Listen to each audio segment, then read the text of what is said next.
It's really weird because I never lived in the city growing up, and then when I moved here, there was no culture shock. It's just like I was like, oh, I'm here now. I've always meant to be in the city. Like when people learned where I was from and like my background, they were like, are you not like losing your mind right now? Like you've never lived in a city before, and now you're here. I'm like, no, like I feel like this is always where I was supposed to be. So kind of, I guess, in a past life, maybe I was always living in a big city.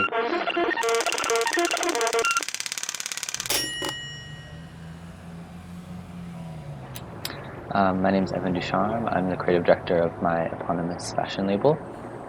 I was born in Winnipeg in Manitoba and raised in a really small town on the southwest tip of Lake Manitoba called St. Ambrose. Um, and then I moved out here 5 years ago to go to fashion school and started my company 2 years ago. Like if I would have stayed in Winnipeg, I would have never been able to do anything like this. There's no schools, there's no education, nothing. So it was always like not a matter of if, but when. Whenever I start designing a collection, it usually comes from something that I'm constantly thinking about in my life or some sort of issue. And then last season, I was getting really pissed off about how like mainstream media was treating the feminist movement and gender equality. So that was kind of like my response to it in like a very aggressive kind of way.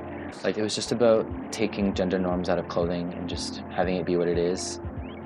Like a skirt is a skirt, it doesn't matter who's wearing it, or girls can wear jock straps even though it's like traditionally like a men's very masculine thing, like with all the connotations of like sports and like a locker room and I don't know, those kinds of things. I have like 3 different wardrobes. There's my at-home wardrobe, and then there's like a fashion event wardrobe, and then maybe just like going out with my friends. Like usually for a fashion event, maybe I'll like put more effort into my hair or something like that, or get my makeup done by like one of my friends who's a makeup artist, just so I don't look haggard in my pictures, because usually I'm just like, whenever I have to go to a fashion event, maybe I've been working for 2 months on a collection and I don't look my best, but I still need to like put on a fresh face and be the face of my brand. Well, you can think of like popular culture and people like Laverne Cox or Caitlyn Jenner with trans issues, and then you can think of people again like Brooke Candy or Mickey Blanco, or even models like Hari Neff or Andreja Pejic. I don't think it's a trend, it's something that's gonna stay. Like even Anna Wintour has said in interviews recently that she's seeing an absence of trends on the catwalk and seeing less similarity between every city that she's travels to see the shows.